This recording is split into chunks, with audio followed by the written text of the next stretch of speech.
Oneness and Wellness. And our guest this week is Beth Casarjian. We're so happy to have you with us. And we've had your aunt, Robin, who's been on the program, and we're really looking forward to telling our viewing audience about what you've been doing. So once again, welcome, Beth. And I know something about what you've been doing. You've been doing a lot of writing. I think the first book was with Robin, Power Source for Youth at Risk. Do you want to say a little bit about that? Sure. Robin, prior to this book, wrote a book called Houses of Healing, which is an emotional literacy program for prisoners. And as she was writing this book and getting the book out there, she heard a lot of people using it, were saying that they were using it for youth. And Robin looked at the book and said, this book was really never written for youth. And she really wanted to bring the spirit and the content of the book to an adolescent audience. So at the time, I was working in a residential treatment facility in New York called Children's Village. And I was working with many of the young men who were in that prison pipeline. Many of the young men, 300 boys, ranging from 5 years old to 21 years old, who had basically been thrown out of the foster care system. Some of them having as many as 17 placements in different homes, many mental health issues. So I was working with the population that was destined to become the population that Robin was working with. So we thought, wouldn't it be great if we could bring this Houses of Healing material to a much younger audience? And many of the men that Robin was working with would say things like, if only I'd known this when I was 12 or 13. So we wrote Power Source, Taking Charge of Your Life, and followed the same mission that we did with Houses of Healing, which was to get it out to as many programs working with young at-risk men and women, girls and boys in some cases, as possible, and bringing emotional regulation strategies and skills and knowledge to these young men and women. And I know you have a manual also with this, and it's also written in Spanish. It is. Right. So, so you're reaching a wide range of youth at risk. Yeah, and it's amazing. Every couple of months or so, we'll get a letter from a young person who's either in the juvenile justice system or in a residential treatment center saying, I read your book, and it really changed my life, which, you know, if you've worked with young men and women at risk, many of them don't have great literacy skills. So it's kind of amazing that they read a book and are inspired to actually write a letter to the author. So exactly, not only to write the book, but to send it to you. Absolutely. You know, that's really amazing because is. They're mostly with the technology, and who writes a letter these days? So that's wonderful. That's a good report.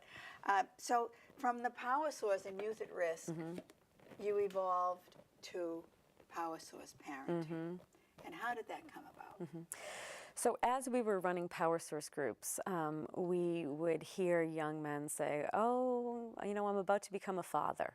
And so here was this young man in our group, or, you know, a young woman in our group, who really did not have control over their anger and did not have control over the way they expressed their emotions. So we just wondered, you know, how were they poised to become effective parents in terms of transmitting effective emotional regulation strategies to their own kids?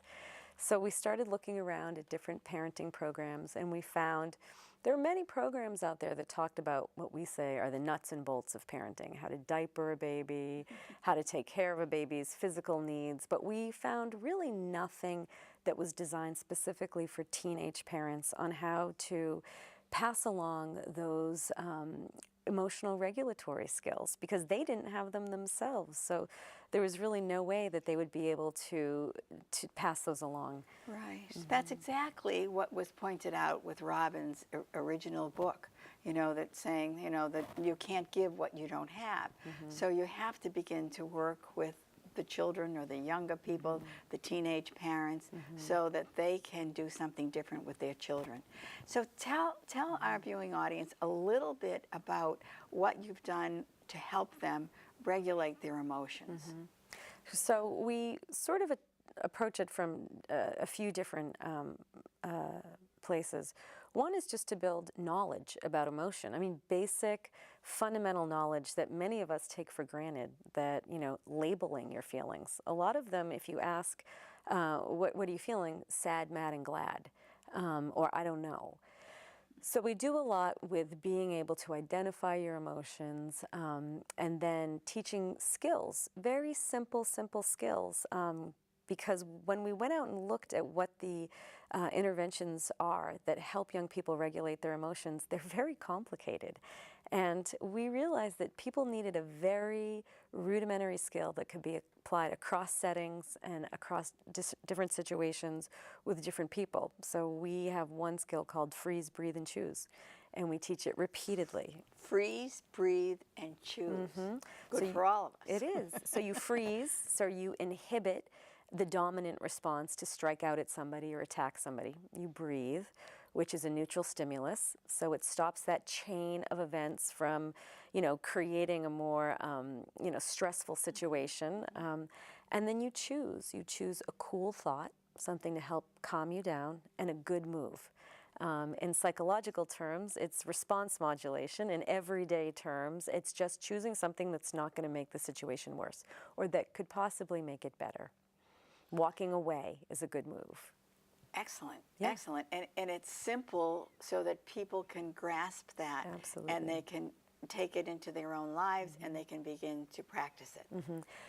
Practice it and learn to mastery. Right. Because if you introduce all these little skills here and there that people don't learn to mastery, it never becomes their default mode. And so what we're looking to do is basically rewire somebody's default mode to be something that's adaptive and something that's not harmful. Right, and something else that really interested me was that you're using some kind of like a cuff. That, tell me a little bit about that. Tell our audience a little bit about that. So we had done a study in Rikers Island with Power Source a few years ago. So we've been working with a research team at NYU, and we recently got what's called an R34, which is a small NIH grant to look at the efficacy of Power Source parenting. And we are partnering with our old research partners, NYU, but also with the MIT Affective Computing Lab. And they created this sensor band. And the sensor band reads galvanic skin response, which is when you get stressed, your body, whether you know it or not, emits sweat. And the sensor band detects the sweat, and it sends a signal to a smartphone. And the smartphone actually gets triggered and then sends back the content of Power Source parenting, so these skills we were talking about, freeze, breathe, and choose, to the young mom. Take a deep breath. All children do this because a lot of young moms feel like their baby is the only one that throws a tantrum or has a fit or breaks a cell phone or drops it in the toilet.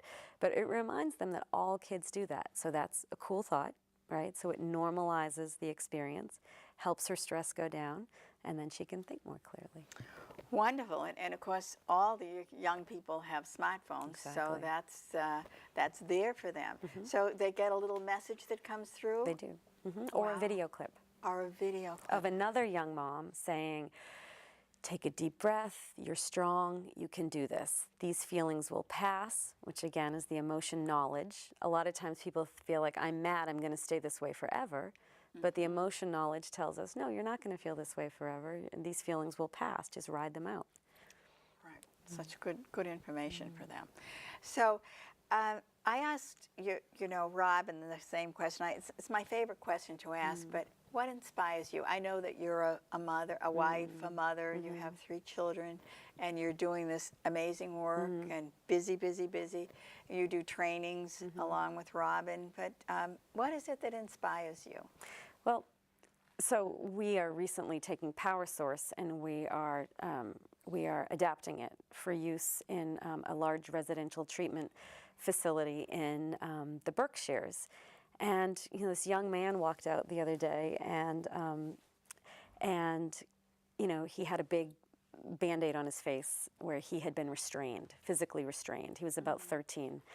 And I looked at him and I realized, lovely boy, and I realized if he had had the skills to be able to control his emotional reaction, his life would be very different.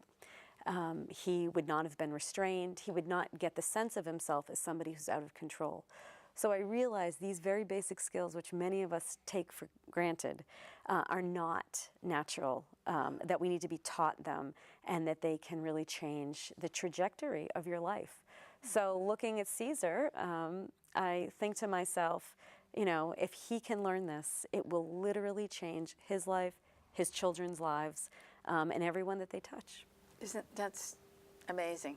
So thank you very much. That's a wonderful story, and thank you for the work that you're doing. Pleasure. And helping to make this a much better world, and helping all our young people who are at risk, and all the young people.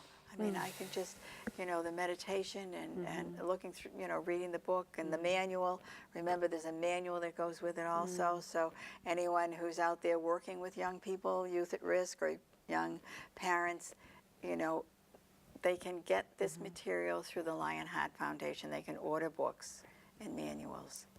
So, would you like